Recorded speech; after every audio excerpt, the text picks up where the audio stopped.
and take it away. All right.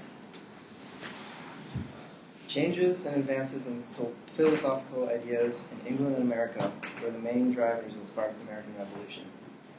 Those changes were the newfound idea of equality, separation of church and state, the Age of Enlightenment, the concept of utopia, and having political freedom.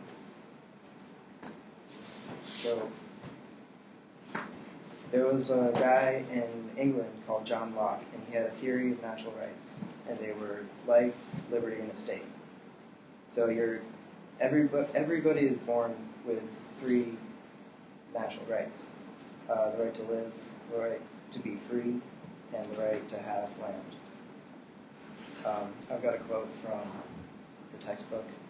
John Locke's theory of natural rights that existed prior to the establishment of government offered a powerful justification for colonial resistance. So, humans are born equal, and monarchs shouldn't be just born into power. Like, free people deserve to vote for who they want to lead them.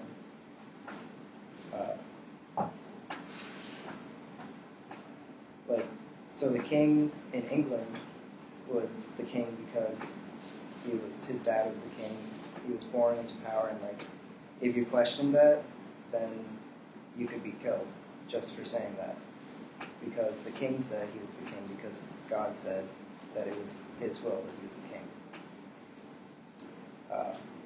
And John Locke actually published his works, but under a different name, because he was afraid of getting killed at that time just for saying things like that. Separation of church and state allowed people to choose their own leaders. It also allowed the freedom for people to practice any religion without fear of prosecution. Alright, so in England, there was harsh oppression from the government. So, philosophers that played a large role in the Enlightenment couldn't express their ideas. So, a lot of them moved over to America, and they were able to share their ideas. And this made the American colonists want to remove themselves from the English, from England. So, and then they also came up with the idea of governing themselves, because American people, they governed themselves pretty much anyway, because England was so far away, and they really didn't have a lot of people there representing themselves. And also the idea that the king was not appointed by God, that would have gotten a lot of people killed in England if they thought about that. But in America, they could express that willingly and freely, because there was no one there to tell them that they couldn't.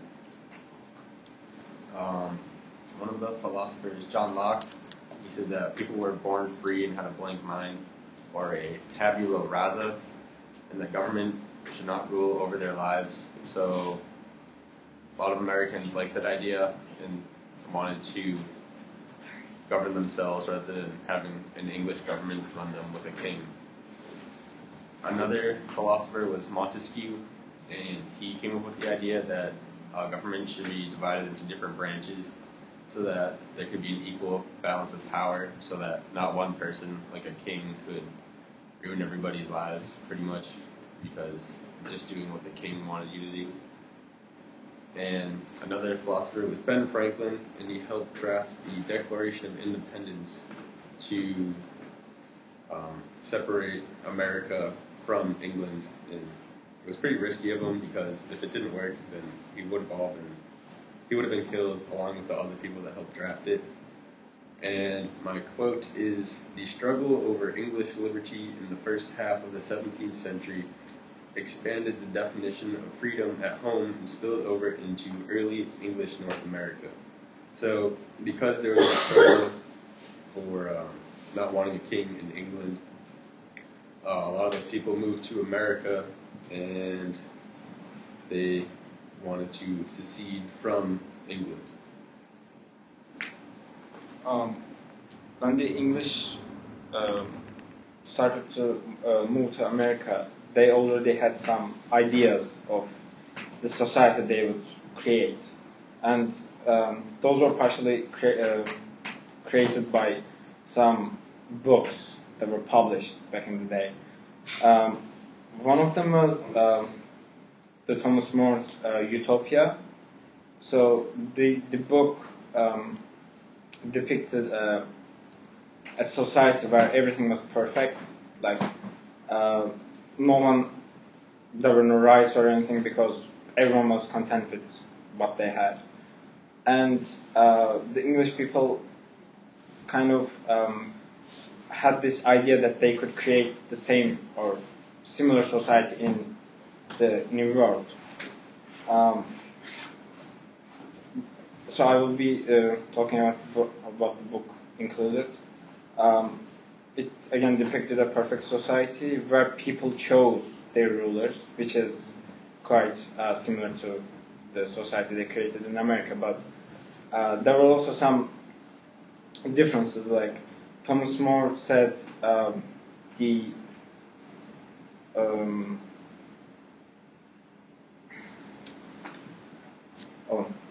sorry.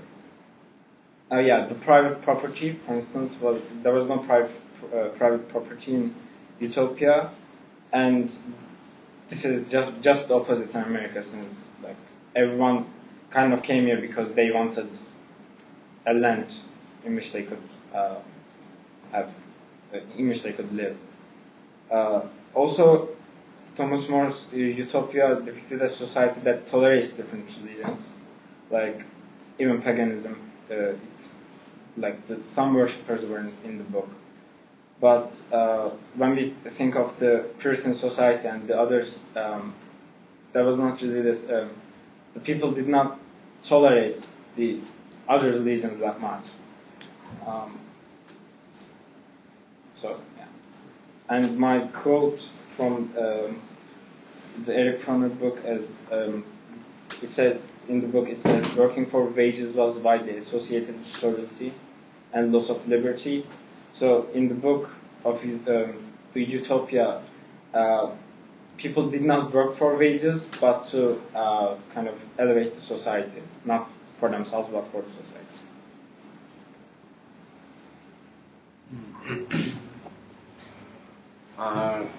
One of them, just the main principal philosophical ideas of what we had to do was the main point for us that we came down to was the idea of governing oneself and not a king ruling and deciding who lives an ocean away and doesn't really have a strong understanding of what's going on. So the idea of governing oneself and not having to abide by the rules and regulations of King George, as well as the fact of wanting democracy for the country, and they were just tired of how things were being run. From what I've read in the past and seen in the past, that's let me know what's going on. People are tired of what's going on, and they just want their independence. They don't want the English lifestyle. They don't want to They want to be an American. They don't want to be an Englishman. And most of them came across the Atlantic to the New World and become Americans, not become Englishmen, and not have to listen to King George. And also there is things that King George was doing that really upset the colonists, like no taxation without representation. So that upset a lot of the colonists, because they had no idea, or King George didn't really give a reason for why that he was taxing them, and that upset them because they were losing a substantial amount of money. Also, people wanted we have it in the Declaration of Independence. People want the right to have life, liberty, and the pursuit of happiness. It's embedded in what we as a country based everything off of how we got off of the Declaration. So we hold these truths to be self-evident, that all men are created equal, and that they are endowed by their Creator with certain inalienable rights, that among these life, liberty, and the pursuit of happiness, we hold these truths to be self-evident, that all men are created equal, not under a king, and everyone has the right to make a decision of what they want or have an opinion, and not have to go with what one man says. So, and I'm endowed by the Creator with certain unalienable rights, meaning God Himself gave us these human rights to life, liberty, and the pursuit of happiness. And with King George not there, the pursuit of happiness is left out, as well as liberty. You have life, but the two main points are gone because one man. So.